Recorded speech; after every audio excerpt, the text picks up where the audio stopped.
జై గురుదేవ్. ఓం శ్రీ సాయిరామ్. దివ్య ప్రేమ స్వరూపులారా, నిన్న మీరు గురు సందేశ కార్యక్రమంలో సత్యాన్ని గురించి తెలుసుకున్నారు.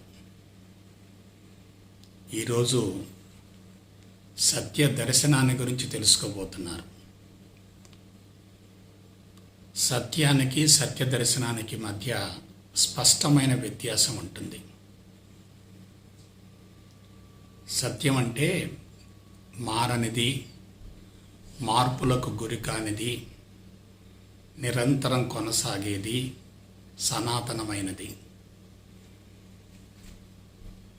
వాస్తవానికి ఈ విశ్వంలో అనాదిగా ఉండి నిరంతరం కొనసాగేది ఒక్క భగవంతుడే. కాబట్టి సత్యమే భగవంతుడు, సత్యమే విశ్వం, సత్యమే పరబ్రహ్మం, సత్యమే పరమాత్మ. అయితే నిన్న మీరు తెలుసుకున్న దానిలో ఒక కీలకమైన విషయం ఉంది.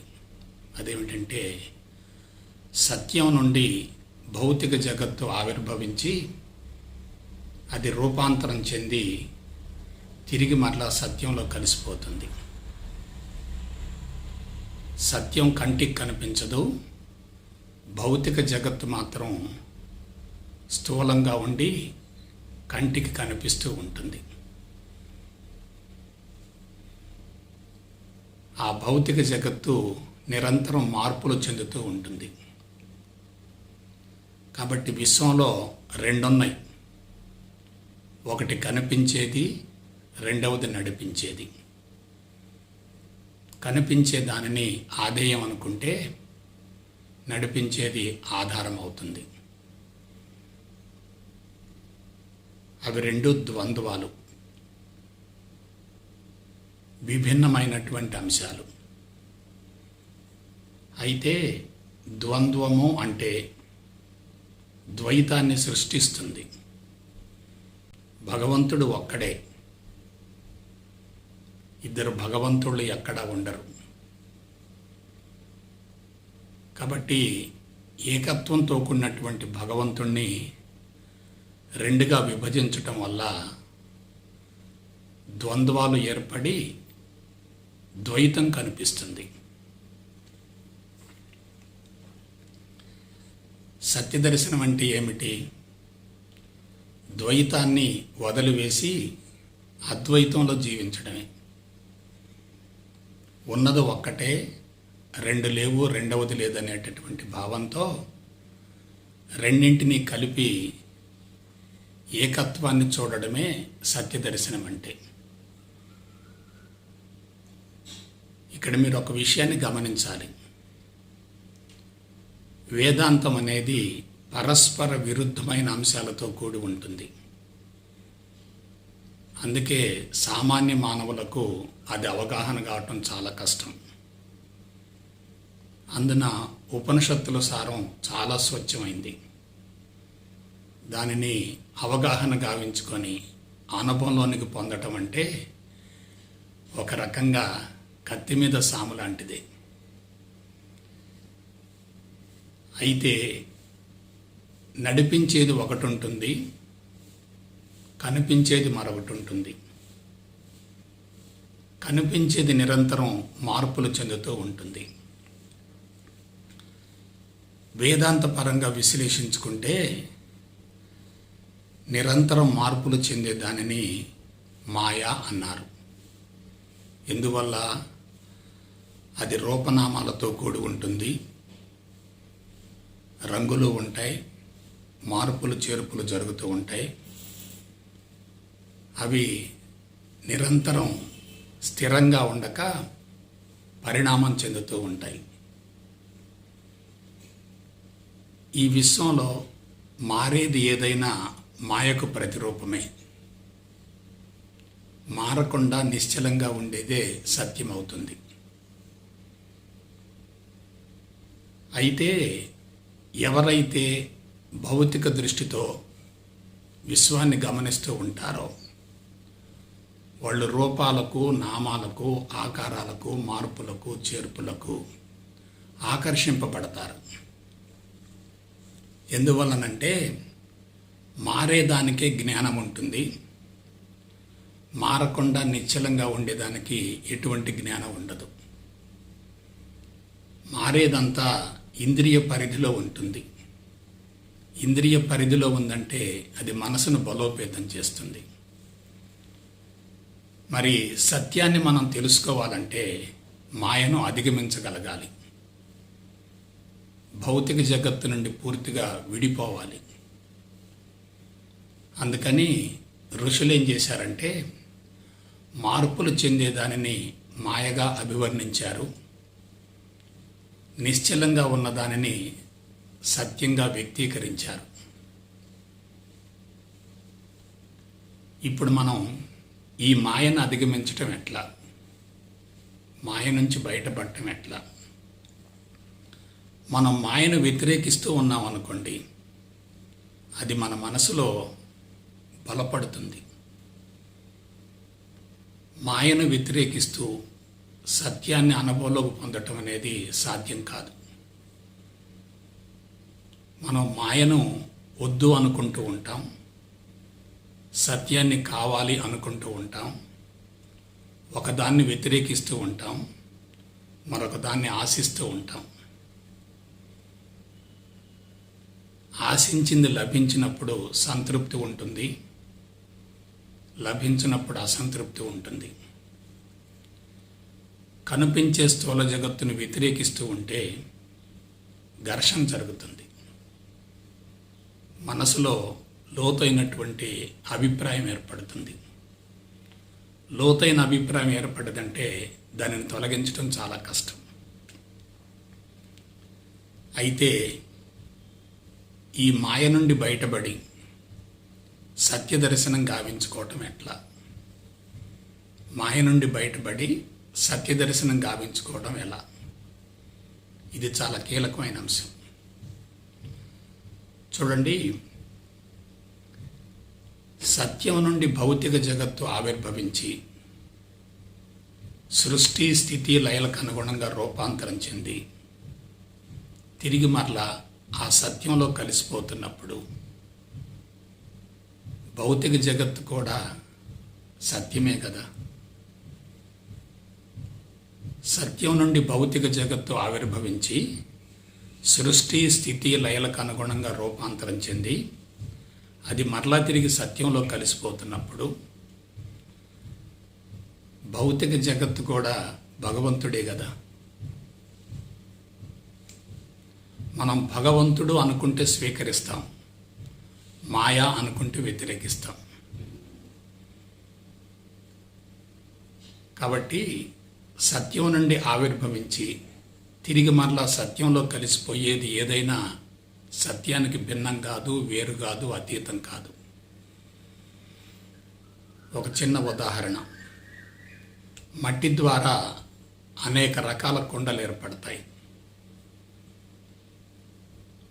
మట్టి ఏకత్వంలో ఉంటుంది, కుండలకు ఆకారం ఉంటుంది, రూపం ఉంటుంది, నామం ఉంటుంది, కాలం పరిధి ఉంటుంది. కుండ తయారైంది, అదే సృష్టి, కొంతకాలం కొనసాగింది, అదే స్థితి, తర్వాత పగిలిపోయింది, అదే లయ. సృష్టి, స్థితి, లయ. సో మనం కుండగా ఉన్నప్పుడు ఒక పేరుతో పిలుస్తాం, దానికి ఆకారం ఉంటుంది, రూపం ఉంటుంది, కాలం పరిధిలో ఉంటుంది. అంటే కొంతకాలానికి అది తప్పనిసరిగా కనుమరుగవ్వాల్సిందే. కానీ సత్యం ఎలా ఉంటుంది? అది నిశ్చలంగా, నిర్మలంగా, పవిత్రంగా, స్వచ్ఛంగా ఉంటుంది. నిశ్చలంగా, నిర్మలంగా, పవిత్రంగా, స్వచ్ఛంగా ఉంటుంది. మనం సత్యం వైపుకు దృష్టిని మళ్లించామనుకోండి, మన మనసు కూడా అదే విధంగా ఉంటుంది. మాయ వైపుకు దృష్టిని మళ్లించామనుకోండి, మన మనసులో సమాచారం ఎక్కువై సంస్కారాలు బలోపేతమై మార్పుకు అవరోధమవుతాయి. కాబట్టి క్లియర్గా ఆలోచించండి ఒకసారి. కనిపించే స్థూల జగత్తు మాయా అనుకున్నప్పుడు దాంతో మనం ఘర్షణ పడతాం. కనిపించే స్థూల జగత్తును కూడా భగవంతునిగా భావించేటట్లయితే, కనిపించే స్థూల జగత్తును కూడా భగవంతునిగా భావించేటట్లయితే దాంతో ఎటువంటి ఘర్షణ వైఖరి ఉండదు. ఇక్కడ విషయం ఏంటంటే, విశ్వాన్ని రెండుగా విభజించారు. ఒకటి నడిపిస్తుంది అన్నారు, మరొకటి నడిపించబడుతుంది అన్నారు. నడిపించేది నడిపించబడే దానిలో ఒక భాగమే. నడిపించబడేది నడిపించే దాని నుండే వచ్చింది. కాబట్టి రెంటికి మధ్య వ్యత్యాసం ఎందుకుంటుంది? పైగా భౌతిక జగత్తు మార్పులు చెందుతూ తిరిగి మరలా సత్యంలో కలిసిపోతున్నప్పుడు భౌతిక జగత్తును సత్యం నుండి ఎందుకు వేరు చేయాలి? ఇంకొక విషయం జాగ్రత్తగా విశ్లేషించుకోండి. మన దృష్టిని బట్టే సృష్టి కనపడుతుంది, లేదు మన అంతరంగ స్థితిని బట్టి బయట ప్రపంచం కనపడుతుంది. మనం భౌతిక దృష్టితో ఉంటే రూపాలు, ఆకారాలు, పేర్లు, మార్పులు, చేర్పులు, రంగులు ఇవన్నీ కనపడతాయి. మనం సూక్ష్మ దృష్టికి వెళితే దానిలో ఉన్నటువంటి తత్వాలు అవగాహన అవుతాయి. అదే మనం ఆత్మ దృష్టికి వెళితే అదంతా భగవంతుడిగా గోచరిస్తుంది. కాబట్టి జాగ్రత్తగా విశ్లేషించుకోండి. మన అంతరంగ స్థితిని మార్చుకోవాలా, భౌతిక జగత్తుని వ్యతిరేకిస్తూ దానిలో ఇరుక్కొని పోవాలా? భౌతిక జగత్తును వ్యతిరేకిస్తూ ఉన్నాం అనుకోండి, మనసు బలోపేతం అవుతుంది, ఘర్షణ పెరుగుతుంది. భౌతిక జగత్తును కూడా భగవంతుడిగా భావించగలిగితే ఇంక ఘర్షణ ఎందుకు ఉంటుంది? అది ఇది రెండు ఒకటైనప్పుడు అదే ఏకత్వం, అదే సర్వం బ్రహ్మమయం అంటే.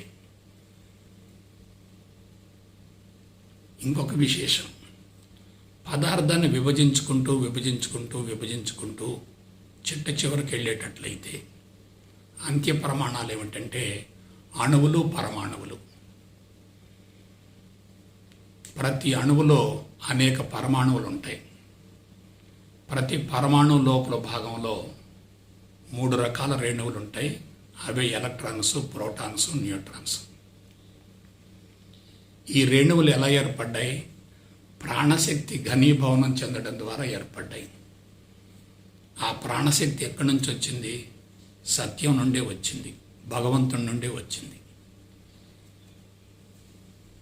కాబట్టి కొంచెం జాగ్రత్తగా విశ్లేషించుకోండి. ఈ విశ్వంలో ఎక్కడ పదార్థం అనేది లేదు, అంతా శక్తిమయం, అంతా భగవంతునిమయం. అందులో ఎటువంటి సందేహం లేదు. మనం భౌతిక దృష్టితో చూసినప్పుడు రూపాలు, ఆకారాలు, రంగులు కనపడటం వల్ల అక్కడ భిన్నత్వం గోచరిస్తుంది. కానీ మనం సూక్ష్మత్వానికి వెళ్ళగలిగితే స్థూలత్వం కనుమరుగవుతుంది. బిడ్డలారా, మీరు ఏ కోణం నుండి ఆలోచించినా విశ్వంలో 2 లేవు, రెండవది లేదు. అందుకే నేను గతంలో చెప్పాను, భగవంతుడు కానిది, భగవంతుడు లేనిది, భగవంతునికి భిన్నమైనది, భగవంతునికి అతీతమైనది, భగవంతుడికి వేరైనది మరొకటి లేదని చెప్పాను. అంతా ఒక్కటే ఉంది. ఆ ఒక్కటి అనేక రకాలుగా రూపాంతరం చెందింది. అందుకే ఏకం సత్విప్ర బహుదా వదంతి అంటారు. సత్యం ఒక్కటే, దాని నుండి అనేకం వచ్చాయి. మనం సత్యాన్ని పట్టుకుంటే భిన్నత్వం కనుమరుగవుతుంది. భిన్నత్వంలో ఇరుక్కుంటే సత్యం అనుభవంలోకి రాదు. ఇక్కడ సత్య దర్శనం అంటే ఏందో చూద్దాం. సత్య దర్శనం అంటే తెలుసుకున్న దానిని అనుభవంలోకి పొందడం. సత్యాన్ని గురించి మనం తెలుసుకున్నాం, అది కేవలం సమాచారమే కదా, అది ఇంద్రియ పరిధిలోనిది కదా. వేదాలలో ఉన్న సమాచారం మొత్తం కూడా మనసుకు సంబంధించిందే. కాబట్టి సమాచారం అనేది మన మేధస్సు యొక్క ఉపరితలంలో ఉంటుంది. సమాచారాన్ని గురించి మనం తెలుసుకోవాలి. సమాచారం తప్పక అవసరమే. కానీ సమాచారంతో మనం తృప్తి పడకూడదు. దాన్ని అనుభవంలోకి పొందగలగాలి. అనుభవంలోకి పొందామనుకోండి, సమాచారానికి విలువ ఉండదు. అనుభవం రాలేదనుకోండి, సమాచారం అనుభవంలోకి రాకపోతే అసంతృప్తి పెరుగుతుంది. అంతా తెలిసిందనే అహంకారం కూడా పెరుగుతుంది. అనుభవం అనేది లోతుగా ఉంటుంది, సమాచారం ఉపరితలంలో ఉంటుంది. సమాచారాన్ని మనం మర్చిపోవచ్చు, కానీ అనుభవాన్ని తొందరగా మర్చిపోలేం. కొంచెం ఆలోచించండి ఒకసారి. ఇదే సత్య దర్శనం అంటే. సత్య దర్శనం అంటే సత్యాన్ని, మాయని రెంటిని వదిలివేయటమే. మరొక మాటలో చెప్పాలంటే మాయను కూడా సత్యంగా భావించడమే, స్వీకరించడమే. అంతకుముందు మనం ఎందుకు దాన్ని మాయ అంటున్నామంటే, సాధారణంగా మనుషులు దానిలో ఇరుక్కుపోతుంటారు. ఇరుక్కుపోతే సత్యదర్శనం కాదు కాబట్టి దాని పట్ల విముఖతను, విరక్తిని కలగజేయటం కోసం ఆ విధంగా చెప్పాల్సి వచ్చింది. అందుకే అక్కడ మాయ అంటున్నాం, ఇక్కడ భగవంతుడు అంటున్నాం. ఇదే కన్ఫ్యూజన్ అంటే. కాబట్టి ముందు నెగిటివ్తో ప్రారంభించాలి, తర్వాత పాజిటివ్కి తీసుకెళ్ళాలి. ఇప్పుడు సత్యాన్ని, భౌతిక జగత్తును, ఈ ద్వంద్వాలను వదిలివేసామనుకోండి, అక్కడేముంటుంది? శూన్యం ఉంటుంది. శూన్యం ఉంటుంది. అదే శూన్య స్థితి, భావాతీత స్థితి, ఆలోచన రహిత స్థితి, నిరహంకార స్థితి, పరబ్రహ్మ స్థితి. అదే సత్య దర్శనం. కాబట్టి అది స్థితి. భగవంతుడు స్థితి. భగవంతుడు స్థితి నుండి భౌతిక జగత్తును చూడగలగాలి. భగవంతుడు స్థితి నుండి భౌతిక జగత్తును చూస్తున్నప్పుడు భౌతిక జగత్ అంతా కూడా భగవంతుడు మయంగా గోచరిస్తుంది. మనం సత్యంలో ఇరుక్కుంటే మాయ గోచరం అవుతుంది. మాయలో ఇరుక్కుంటే సత్యం అనుభవంలోకి రాదు. సత్యాన్ని, మాయని రెంటిని వదిలేస్తే అప్పుడు సత్య దర్శనం అవుతుంది. అందుకే అంటారు, మౌనమే సత్యం, సత్యమే భగవంతుడు. ఆత్మను, అనాత్మను, ఆధారాన్ని, ఆధేయాన్ని రెంటిని వదిలివేయగలిగితే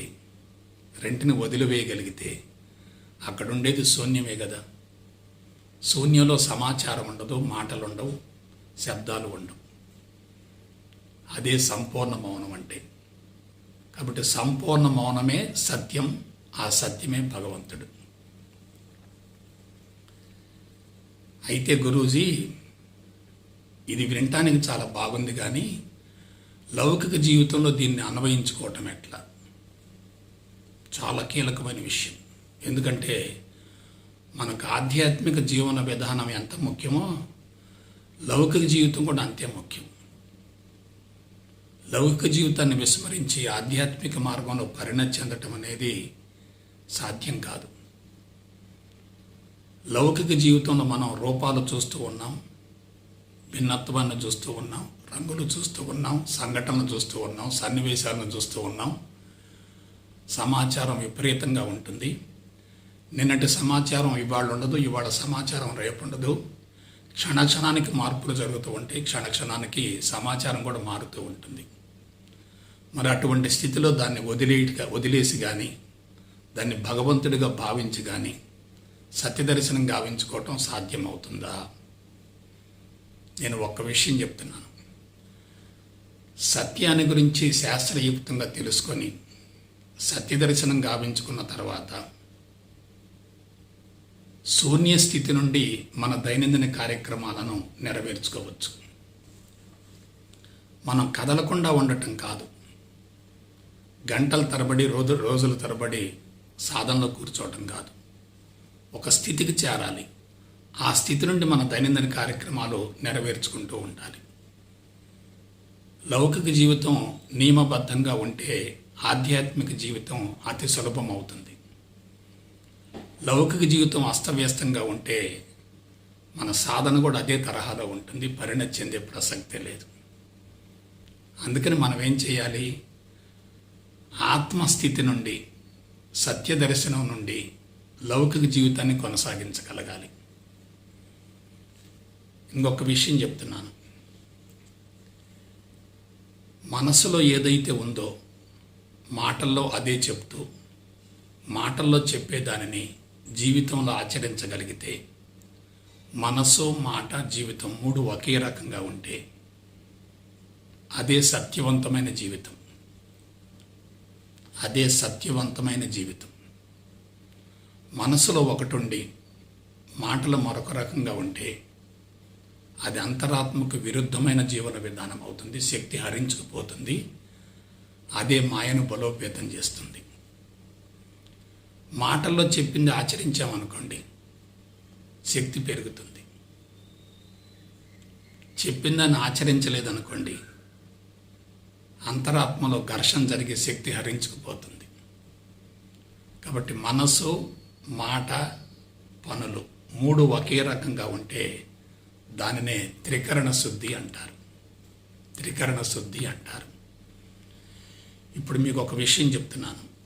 లౌకిక జీవితం ఏ విధంగా సులభతరం అవుతుందంటే, ఎప్పుడైతే సత్యం ఉంటుందో, లోపల సత్య దర్శనం అవుతుందో, నువ్వు శూన్యం నుండి కార్యక్రమాలు నెరవేరుస్తూ ఉంటావు. శూన్యం నుండి కార్యక్రమాలను నెరవేరుస్తున్నప్పుడు సంకల్పము, క్రియ ఒకేసారి జరుగుతాయి. సంకల్పము, క్రియ ఒకేసారి జరుగుతాయి. కొంతమంది విభూతిని సృష్టిస్తూ ఉంటారు. కొంతమంది గొలుసులు తీస్తూ ఉంటారు, ఉంగరాలు తీస్తూ ఉంటారు, వస్తువులు సృష్టిస్తూ ఉంటారు, అద్భుతాలు ప్రదర్శిస్తూ ఉంటారు, చమత్కారాలు చేస్తూ ఉంటారు. దానికి మూల కారణం ఏంటంటే వాళ్ళ స్థితి శూన్యంగా ఉంది.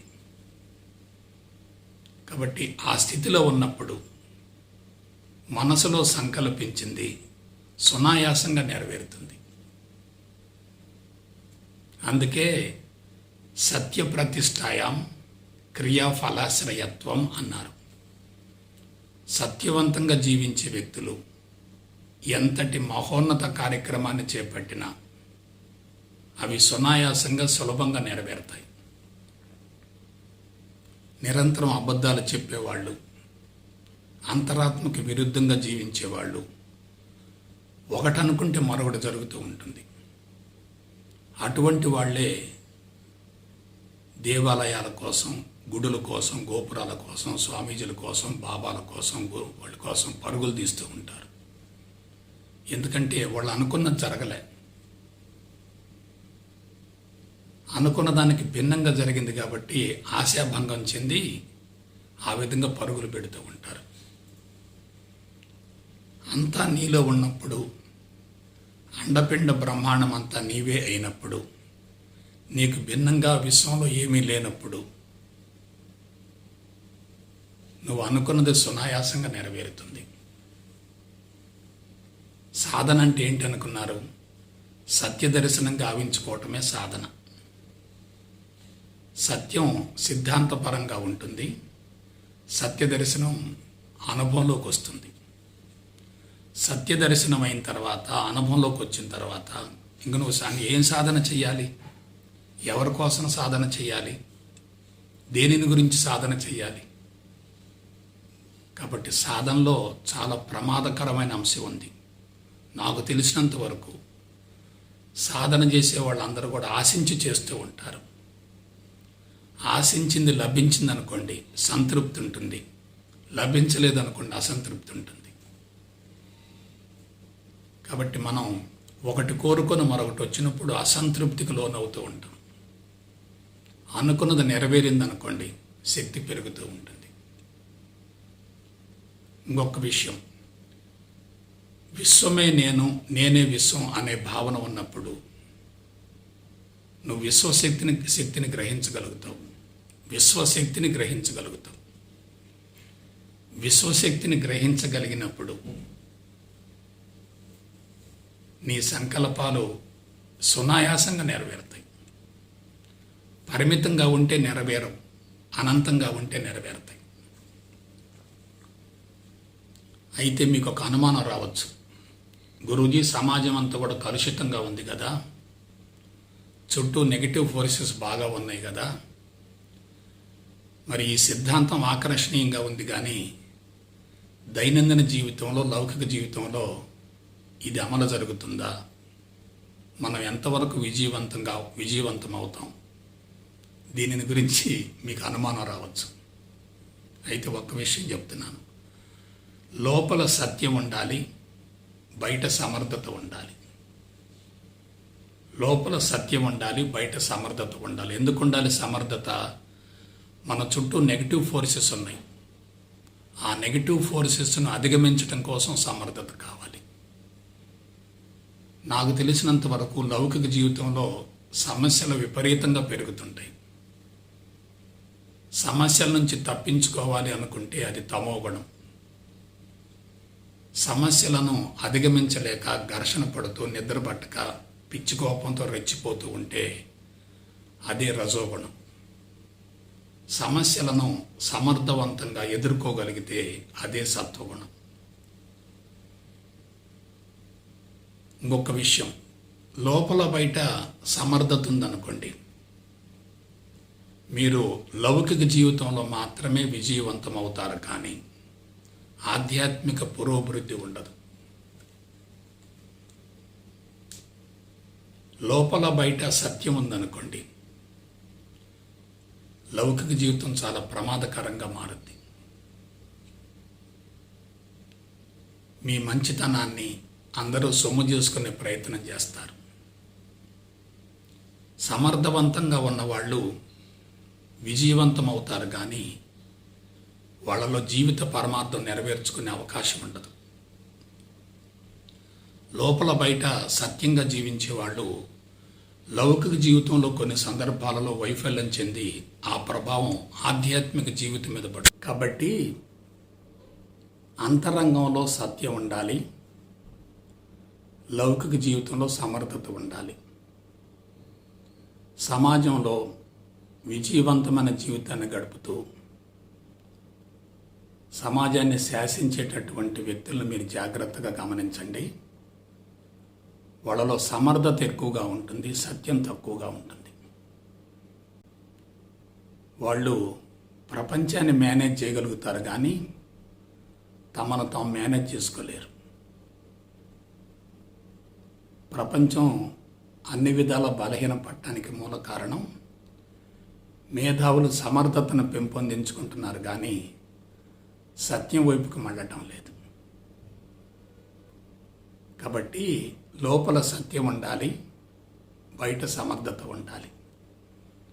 సత్యం సమర్థత రెండు గనక సమన్వయంతో ఉంటే కుటుంబ పోషణకు ఇబ్బంది ఉండదు, ఆధ్యాత్మిక పురోభివృద్ధికి ఎటువంటి ఆటంకం ఉండదు. రెండు ముందుకెళుతూ ఉంటాయి. కాబట్టి సత్య దర్శనం గావించుకున్న తర్వాత జీవితం ఆనందమయం అవుతుంది. ఆనందంగా జీవించే వ్యక్తికి అసంతృప్తి ఉండదు. అసంతృప్తిగా జీవించే వ్యక్తికి ఆనందం రాదు. సమర్థవంతంగా జీవించే వ్యక్తులలో ఏదో ఒక కోశాన అసంతృప్తి కనిపిస్తూ ఉంటుంది.